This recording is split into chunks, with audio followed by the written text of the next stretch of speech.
I wanted to give you guys one other example of a politician attacking journalists, this time in the Czech Republic. This is the president of the Czech Republic, Milos Zeman, and he went to a press conference holding a replica of an AK-47, and on it, written on it, it said, for journalists. And he has been known to be incredibly harsh and cruel toward journalists. He has previously referred to them as manure and hyenas. And this is yet another example of a politician who can't handle anyone who dares to speak truth to power. This is the way that they react to it. So unfortunately, there's a bunch of these maniacs throughout the world now. These guys with dictatorial tendencies, they take over governments, and then next thing you know, democracy's gone. We've seen that movie before too.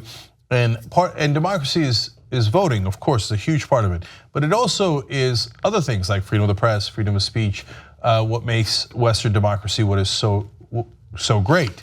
So he also said when he was in May, when he was with Vladimir Putin, he joked that some of the journalists at the event need to be liquidated.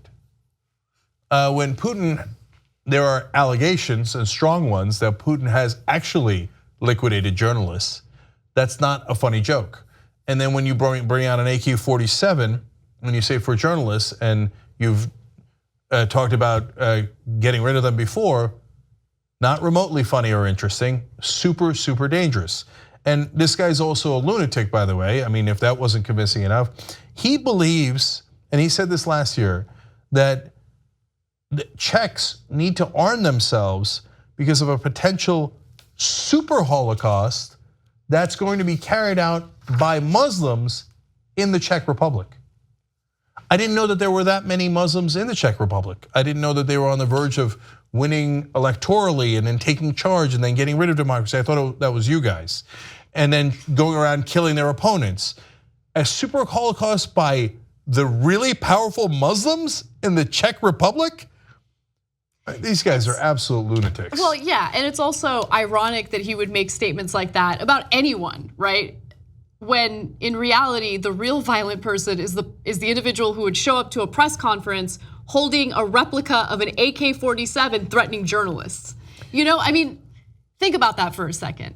But one thing that I also want to point out is that that stunt that he pulled with the AK-47 happened less than a week after another journalist died in a car bombing. So journalist Daphne Caruana Galizia, she was dubbed a one-woman WikiLeaks. Galizia had led an investigation into the Panama Papers and had recently revealed that Malta's prime minister was connected with offshore companies and the sale of Maltese passports and payments from the Azerbaijani government. So I don't know, what a coincidence, she died in a car bomb. So again, another journalist gets targeted, she's been murdered. Okay, very clearly murdered, and less than a week after that happens, the president of the Czech Republic decides that it's a great idea to hold that replica AK-47, threatening journalists. Galizia was in Malta, and this in the Czech Republic, but it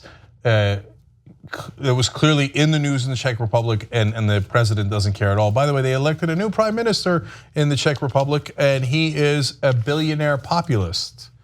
Oh boy, there are a lot of similarities here between what is happening throughout the world, and it is not good news for journalists, not good news for freedom of the press, or anyone who's interested in protecting Western democracies. TYT membership gets you commercial-free Young Turks. Download it, stream it, podcast it, get all the network shows, and support independent media.